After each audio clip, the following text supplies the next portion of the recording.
well, essentially to help individuals and obviously our clients at PPS navigate their way through the coronavirus situation. So I was doing them weekly sort of when the lockdown first began. We're now spacing them out a little bit just because we've noticed that the need hasn't been there quite as much as it was in the beginning. But of course, we're going to keep our eyes on the situation and make sure that we are keeping you all informed with as many strategies as we can without overwhelming you over this next little while. So the topic for today, as you will see in the description, is how to cope in the case of a second lockdown. And obviously, I'm targeting this at individuals living in New South Wales because I know a lot of our clients at PPS are based in New South Wales.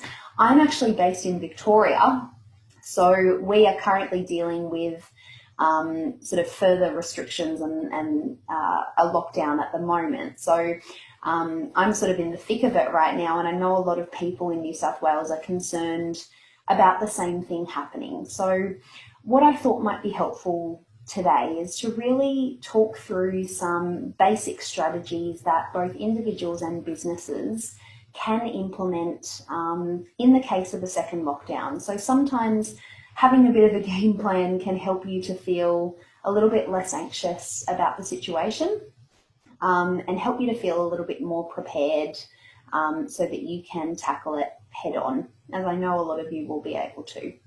So, like I said, I think there's a lot of anxiety that we're noticing at the moment. As a psychologist, I've noticed it in a lot of my clients, but I've also noticed it in my colleagues, in my family, in general at the moment. And I think it's sort of what we're noticing in society right now. I've also noticed people feeling quite helpless with the idea of a second lockdown coming, and also experiencing a bit of grief as well in terms of what we're missing out on. So people are grieving very specific events that they had planned, grieving the day-to-day things that they would normally enjoy, going out, seeing family, seeing friends, all of those types of things. And so the first thing that I wanted to mention today is just recognizing that all of these emotions are understandable and that it's important that we take the time to acknowledge and to validate how we're feeling right now. I think what can happen a lot of the time is, sometimes we'll experience these negative emotions and then we'll sort of criticize ourselves for having them. And that can sort of turn what was simply the negative emotion into something much, much bigger and harder to handle. So reminding yourself that whatever is coming up is understandable and is a part of what we're going through as a society at the moment may help as a starting point. That's not one of the official strategies that I had listed for today, but I just think it's a good place to begin. So I guess in terms of the strategies, I did want to keep it quite simple and not sort of overwhelming. So I'm going to give 5 strategies and sort of keep them quite short and sharp. Some of them will have come up in my previous videos that I have posted online. So some of it may be familiar, but there's a few new bits in here as well. So hopefully it's a helpful update. Now, as a quick summary, I'll talk through the 5 and then I'll go into them in detail. So the first strategy is focusing on the here and now. Strategy number 2 is finding pleasure where you can. Strategy number 3 is keeping connected where possible, and I'll talk about some ways to do that. Strategy number 4, reframing your thoughts. Again, I'll talk about that in more detail. And strategy number 5, seeking help if you feel that you're not coping during this time and sort of these tips and tricks are not enough for you. So I'll mention some ways in which you can reach out there as well. So firstly, focusing on the here and now. I think this is a really important point, because a lot of people are sort of predicting the future and sort of going into what we call catastrophizing mode. So sort of jumping to the worst possible scenario. And what that does is it essentially brings about a lot more anxiety in the body. That can feel really overwhelming, and it's really hard to take any action when you're feeling that way. So a good question to ask yourself might be, what can I control in this moment? And what can I do right now? So we can't, for example, as much as we would like to, control the government restrictions, having said that they are in place for a reason and it's really important that they're there, but we are in control of the decisions that we make day to day. So as an individual, it might be something like, can I take a moment right now to have a snack or to do some stretching if I'm feeling a bit overwhelmed? As a business owner, it might be, can I plan a staff meeting for my colleagues or for my employees to touch base? So it's just thinking about the here and now rather than sort of getting carried away with what might be.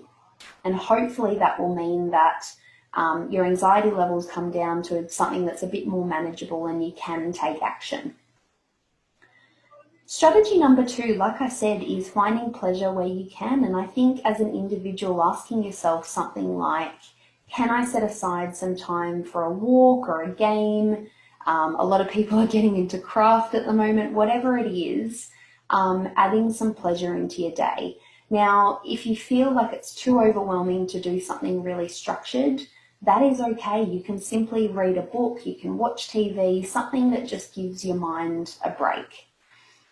As a business owner and sort of trying to inject some pleasure into the work environment, you might work out if there are some novel and new ways of bringing enjoyment into you and your staff's day. So it might look something like, introducing a theme to staff meetings, pajamas at work day, something like that. And we've been doing that at PPS. It's been a fantastic way to sort of inject a bit of fun and humour and have a bit of a laugh together and really connect in that way.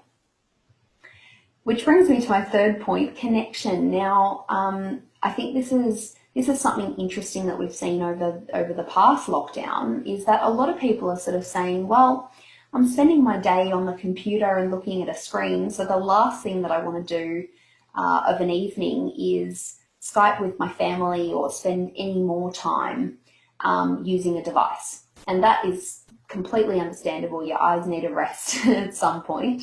So if the idea of Skyping or whatever it is, because you're on a device, feels completely exhausting, there are other options and other ways of keeping those connections alive. So you could have a phone call, you could decide to have a text chat and just say to the other person, my eyes are really sore, can we just keep it simple tonight?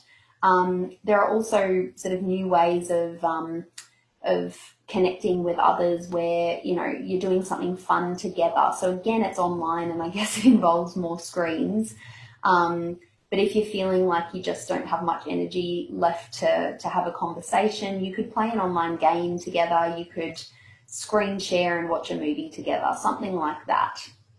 So that you're still staying connected, but it feels a little bit more manageable at the end of the big day. Point number 4, reframing your thoughts. Now, what I've heard a lot sort of over this time has been thoughts like, I can't cope. There's a lot of people around at the moment sort of thinking, I cannot cope if there's another lockdown. Now, in the case of that, you can imagine what effect that has on your mood and even your behaviour as well. So if you're thinking, I can't cope, you're much more likely to act in such a way that that means that you don't do something helpful for yourself. So seeing if you can reframe thoughts like this to something like, well, this time around I actually have past experience to fall back on, whereas I didn't last time. This is the thing about a second lockdown compared to a first, is that we've actually learnt things from the first lockdown that we didn't have knowledge of last time. So as an individual, you've learned how to engage with other people technology-wise. As a business owner, you might have learnt new ways of doing business that you've now adapted to. So remind yourself, if lockdown were to happen again, you actually know more this time than you did the first time. And reminding yourself of this may help to reduce the intensity of the negative emotions that you're experiencing.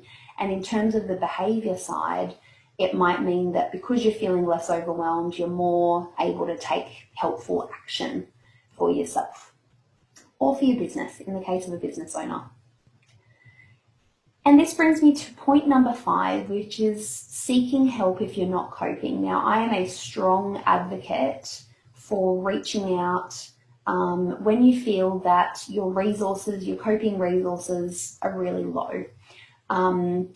And, even just looking at recent statistics, what we've seen is that engagement with Lifeline and Beyond Blue has really increased. So I would recommend that if anyone needs any sort of phone or text support late at night, you engage with one of those. You can find the details easily online. But also psychologists and counsellors, other support workers are there to help if you need it as well. So I think I've felt quite grateful during this time, being able to be there with my clients through what I know is a very difficult period. And I know a lot of my colleagues as psychologists feel the same way. So in terms of the logistics of that, a lot of people aren't really sure how to reach out to a psychologist. And so the first step, if you would like to go through Medicare and get a rebate for it, is to book in with your GP to discuss a referral. So essentially there are government rebated 10 government rebated sessions that you can access. Actually, in the last few days, the government has increased the amount of sessions that can be rebated, which is fantastic. So having that initial chat with your GP is a really good place to start to see if you're eligible for one of those plans.